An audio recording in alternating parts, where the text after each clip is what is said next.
Hello, dear friends! Today I would like to bring to you some prophecies left for us by the incarnated angel Peter Danov about the times which are about to come very soon after Kalki burns down the den of the vipers.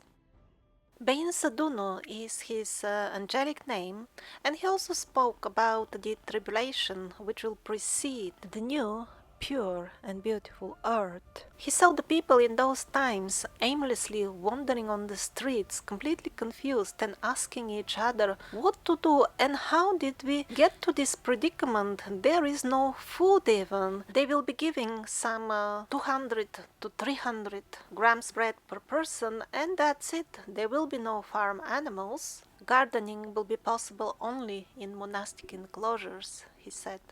But I will skip the description of the tribulation because the previous sources described in the previous episodes already mentioned all that in detail.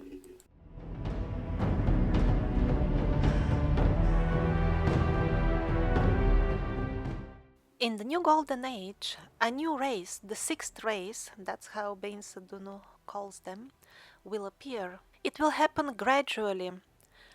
In the beginning, the current races and the new one will exist parallel to each other.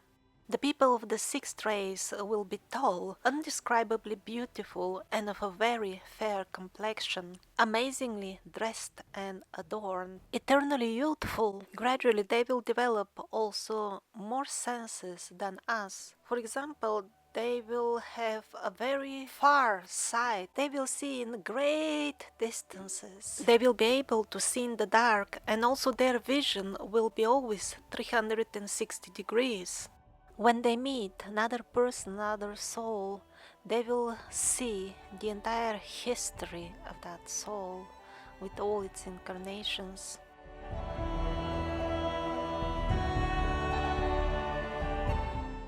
They will live in transparent, dome-shaped houses.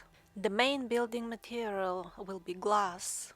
Peter Danov explained that at the current moment, people do work very hard and they do produce lots of stuff, but most of the fruits of their work is turned into money to fuel wars. That is the biggest of all expenditures, and once that is obliterated with the entire current governments and prisons and courts and polices, once this no longer exists, this energy will flow into raising the living standards, and the people will live very comfortable and luxurious lives.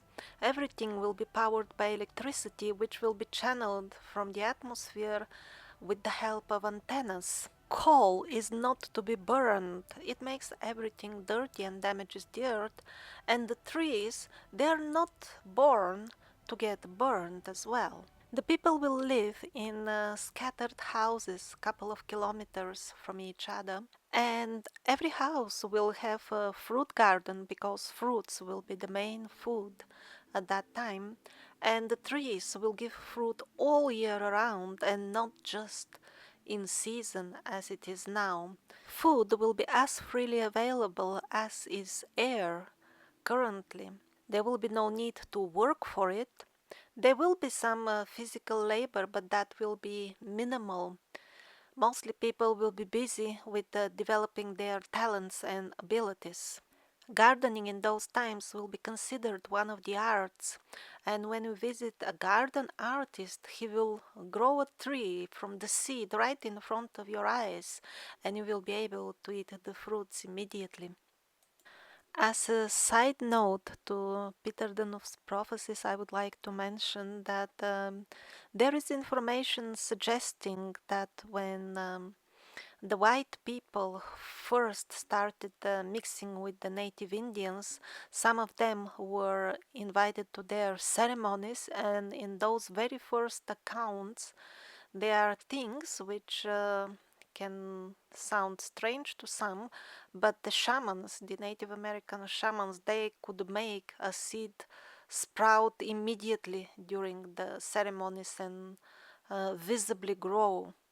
The people of the sixth race will live in their houses for a couple of years and then leave them, go to another house, because after a few years the living place gets kind of saturated or unclean, depending on the state of thoughts of the master of the house. Peter Danov always recommended to make houses with spacious rooms and big windows. The more windows, the better. And he did not recommend to live in the dark floors, especially those which are completely or partially underground. And he also said that all the houses should be one floor or maybe one and a half. Nothing taller should be built. And now, before the tribulation has started, he said there is no point in building anything bigger than that because it has no chance to make it through the tribulation. At least the smaller houses, they do stand some chance.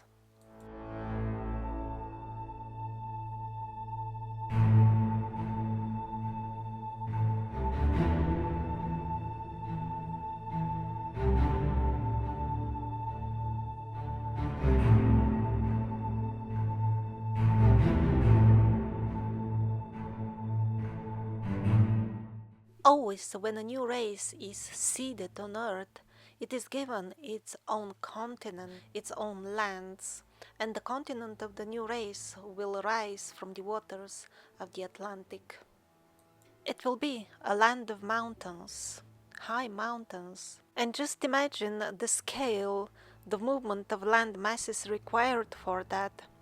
It will be such a big push that maybe half of Europe will sink when that push takes place, and the waters of the Baltics and the Mediterranean will unite at that time. And a side note about this movement of land masses.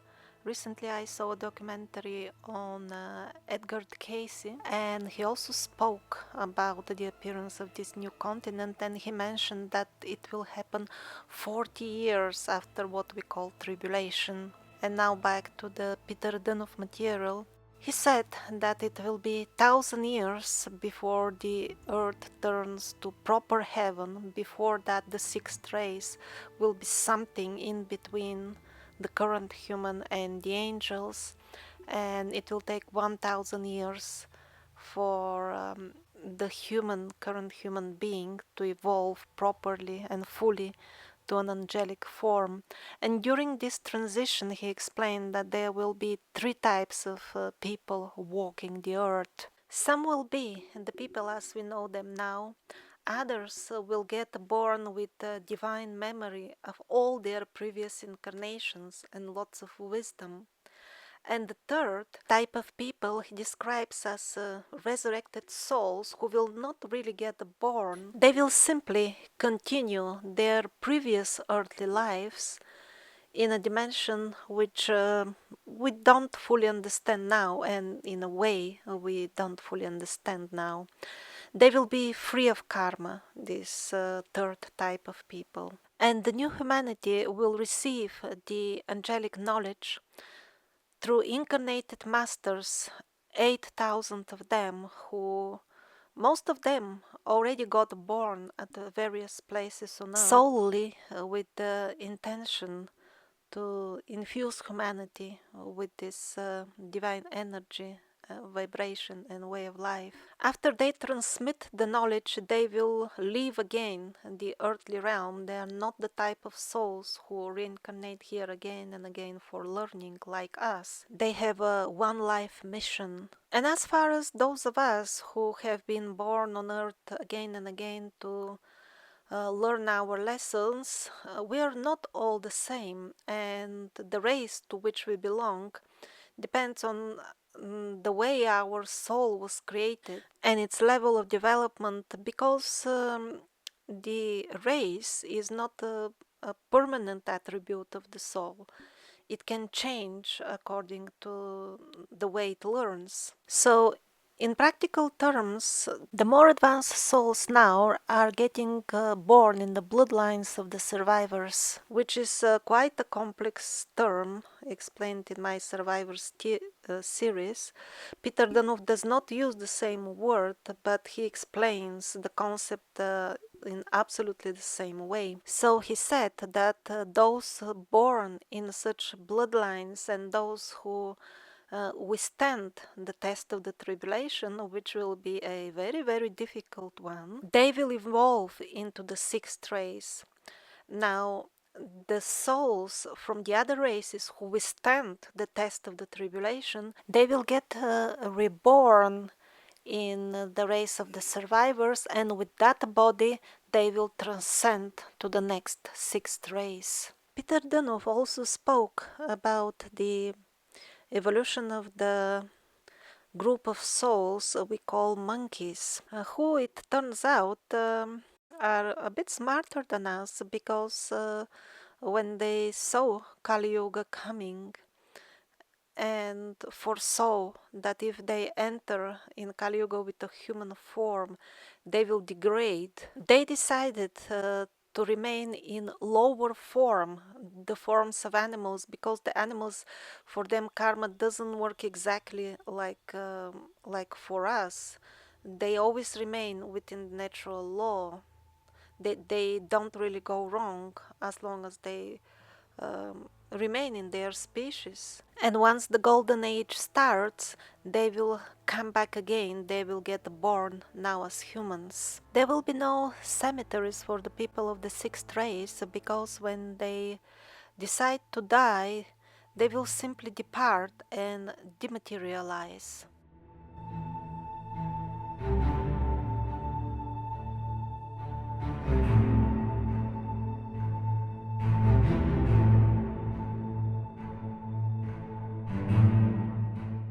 Bain Saduno also spoke about Kalki, or the second advent of Christ.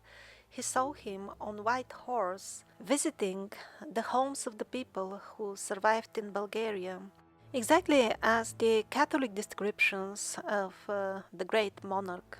It seems that's how they call him.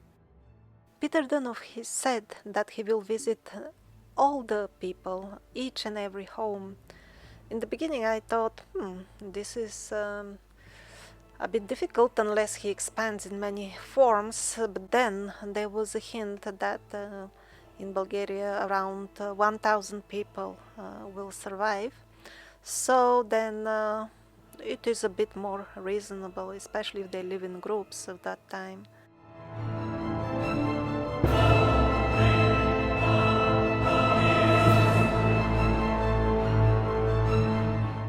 Earlier in the EndTimes series, there was another episode about Peter Danov's prophecies, and I recommend seeing all the episodes carefully to get the grasp of the big picture.